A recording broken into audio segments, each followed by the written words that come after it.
Rakkina beelaa dheessuuf mana bahee rakkinni sanirra hamaa isa qunname. Abbaan koo wayyatti hin jiru. Lubbuu isaa naa baraa. Uummata Islaamaa hundi. Abbaan keenya kun Maamad Sheekh Hajjaama akkuma viidiyoo kanarraa argitan yaa'u sadagaa kadhachuudhaaf gama Haramayaa osoo deemu rakkoo dheefoo osoo deemu rakkoon san caaltu isa mudattee lubbuu isaa baraaraadhaan isiniin jechuu barbaada.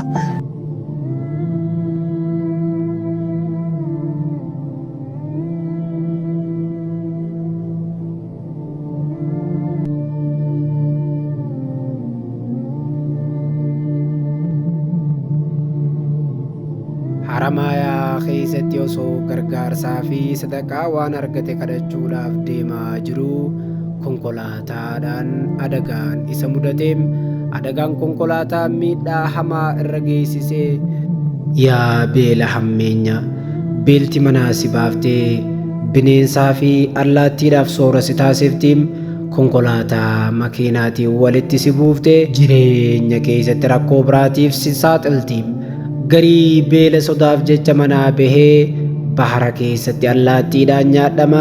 Abbaan keenya kun dubbachuu osoo hin dandeenye kunoo ji'oota lakkoofsisee jiram.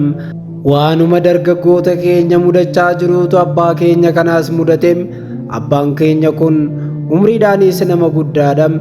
Garuu beelti nama guddaadha jettee nama dhiistuum manatti itti seentee gargaarsa kadhachuudhaaf jecha mana isaatii bahee kunoo balaa hamaa kanaaf saaxilame. Rabbi subhaanahu wa ta'aalaa beela isinirraa haa qabu, balaas rabbi isinirraa haa qabu isiniin jenna.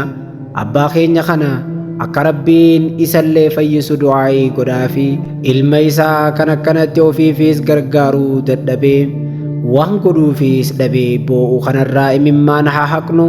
Abbaa keenya kana rabbiin ka fayyisu isaa nuti immoo gargaarsa goonee sababa tahuu dandeenya waan ta'eef hundi keessanuu kan sagalee tana dhageessan abbaa keenya kana cinaa haa dhaabbannuun dhaamsa kiyyam. Yaa Rabbi nuu fayyisim. Ilaahii wanti sitti jabaatu hin jiru. Hiyyeessa kadhachuudhaaf mana bahee adagaaf saaxilame kana ija kee rahmataatiin nuu laali.